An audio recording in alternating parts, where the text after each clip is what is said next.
জি 24 ঘন্টা ডিজিটাল পেজে আবহাওয়ার পুঙ্খানুপুঙ্খ বিস্তারিত আপডেট নিয়ে আপনাদের সঙ্গে রয়েছি আমি অয়ন। জানুয়ারি মাস এখনো ফুরোয়নি। এরই মধ্যে কলকাতার রাতের তাপমাত্রা বুধবার হঠাৎ করে 17 ছুঁই। দিনের তাপমাত্রা ইতিমধ্যে 26 পেরিয়ে প্রায় 27 হব করছে। আবারও বলছি, এটা কিন্তু জানুয়ারি মাসের পরিসংখ্যান।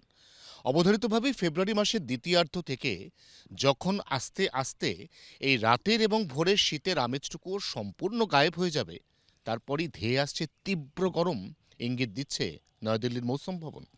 লং টার্ম পূর্বাভাস বা দীর্ঘমেয়াদী পূর্বাভাসে জানানো হচ্ছে যে এবছর ফেব্রুয়ারি মাসের শেষ দিক থেকেই রীতিমতো উষ্ণতার পরশ পাবে গোটা রাজ্যের মানুষ।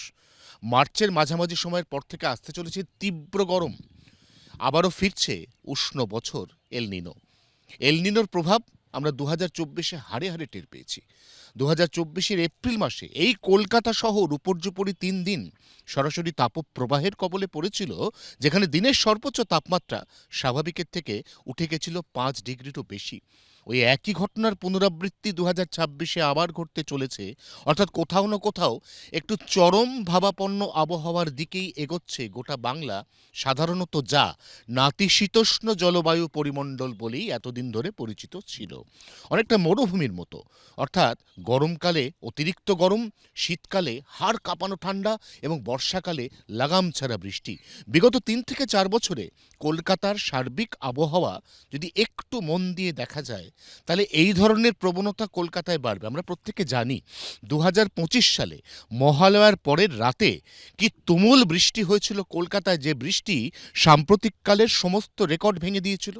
আবার এই কলকাতা শহর বিগত বছরের একেবারে শেষ দিনে এমন হাড় কাঁপানো ঠান্ডা উপহার দিয়েছিল শহরবাসীকে যে প্রত্যেকে কার্যত জুবুথুবু হয়ে গেছিল। এই অবস্থায় 2026 সালের গ্রীষ্মকাল অত্যন্ত কষ্টদায়ক হতে চলেছে। আমরা প্রত্যেকে জানি যে 2026-এই বিধানসভার মেগা নির্বাচন, সেই নির্বাচন পর্বে যে সমস্ত ভোটার ওই এপ্রিল মে মাসে লাইনে দাঁড়াবেন, তাদের অসম্ভব তাপমাত্রা এবং ঘর্মাক্ত আবহাওয়াকে সঙ্গী করেই নিজেদের গণতান্ত্রিক অধিকার প্রয়োগ করতে হবে, এমন আশঙ্কাও উড়িয়ে দেওয়া যাচ্ছে না। সব মিলিয়ে কলকাতা শহরের এই মুহূর্তের দিন এবং রাতের তাপমাত্রাও জানুয়ারি মাসের সঙ্গে খুব একটা সামঞ্জস্যপূর্ণ নয়। কারণ জানুয়ারিতেই রাতের তাপমাত্রা কলকাতায় 17 ডিগ্রি ছুঁয়ে ফেলার নজিরও কিন্তু বিগত অন্তত 5 বছরের মধ্যে নেই। ফেব্রুয়ারি মাসের প্রথম সপ্তাহের দ্বিতীয়ার্ধ থেকে একটু একটু করে বাড়তে থাকা তাপমাত্রা মার্চ মাসের একেবারে শুরুর দিকেই বেশ ভালো রকম উচ্চতায় নিয়ে যাবে দিনের সর্বোচ্চ পারদকে।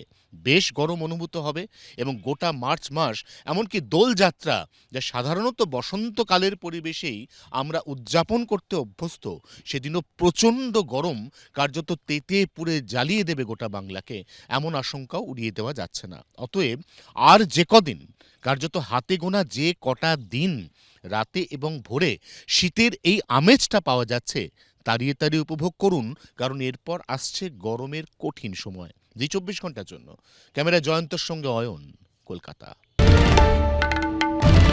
বাংলার আওয়াজ, বাঙালির আবেগ, জি 24 ঘন্টা।